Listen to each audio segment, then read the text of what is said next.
Hello, I'm Mary V. Today, let's talk about things that can happen during concerts.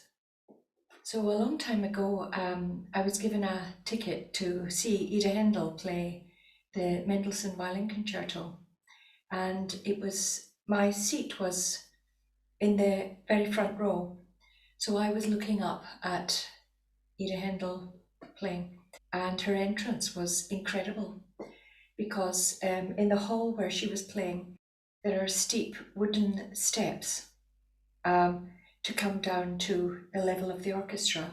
The back curtain opened, and there she was. She's actually a small woman, but she was wearing towering high heels, absolutely towering, and a column dress with a massive split up the back, and it was incredibly tight. So she was teetering on these heels. And watching her coming down these wooden, rather steep steps was uh, kind of thrilling. And so she teetered and sashayed her way to the front.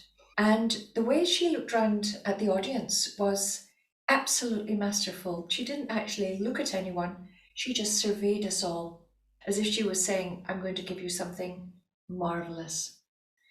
So during the slow movement of the Mendelssohn, Ida Haendel's was wearing a large hairband, and she had lovely big hair, and it started to slip during the slow movement.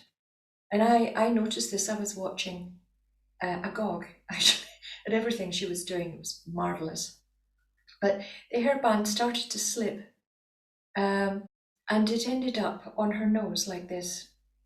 So it didn't put her off in the slightest. She just simply carried on. And then she lifted the hairband up and placed it back in the right place on her hair.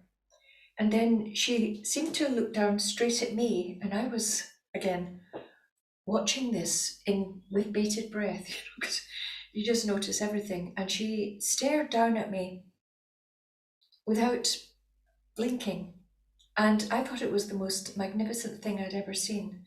Apart from the performance, which was beautiful, absolutely beautiful, I'll never forget it. But this moment when Ida Haendel stared straight at me, almost daring me to to look away.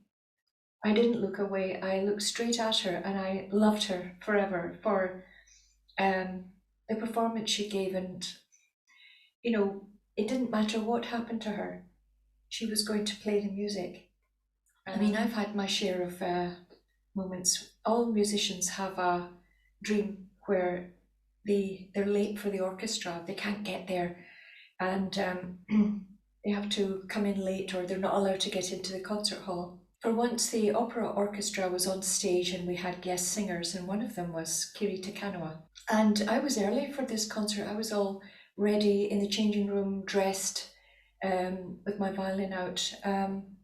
And I really don't understand what happened, but I heard over the tannoy in the changing room the orchestra tuning up. So I absolutely raced to the stage, and I saw Kiri Takanawa, and she saw me running along with my violin, and she said, "Quick, go on."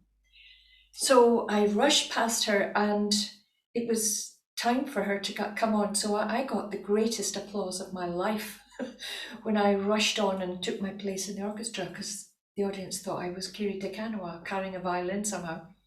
But anyway, it took me a while to stop my heart from fluttering. But how nice of her. She understood immediately and said, "Go on, go ahead." Another thing that happened to me was I developed a little sort of thing about being too near the edge of the stage. And I was due to play something in college, a performance. And I had a rehearsal, and I kept feeling I was going to fall forward. So I kept going further back and further back, and I still got this feeling. So when it came to the performance, I simply, 5 minutes before the performance, I took my shoes off and I went out in bare feet. And it just made me feel so secure, and it made me grounded, I suppose. And in fact, the piece I was playing was a piece by Szymanowski. It's called The Fountain of Arethusa. And it's a piece from Greek mythology where a girl refuses the advances of one of the Greek gods. And in anger, she's turned into a fountain.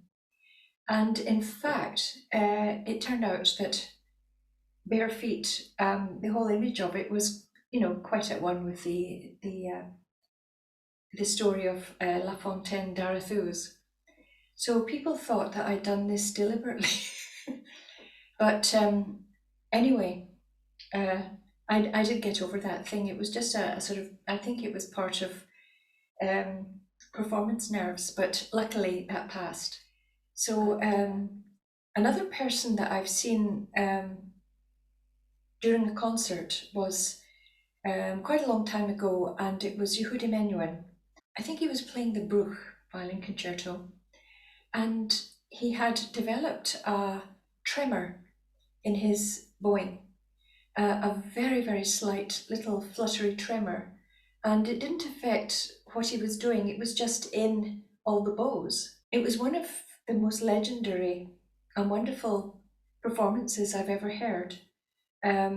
You stopped hearing the tremor, you stopped hearing the bow like that. And in fact, perhaps it raised it to another level of refinement and love that the audience could have for him, to continue to play, to continue to come and do concerts for us and share his music, which was all there completely intact.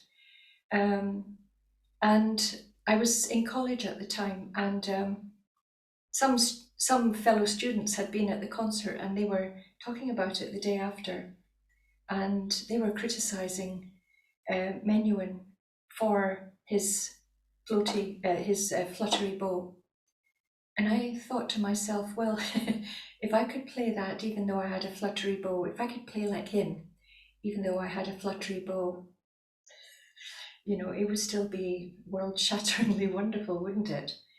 So I loved Menuhin for that. That's a precious memory for me, actually. So just some memories of the amazing things that can happen during a concert.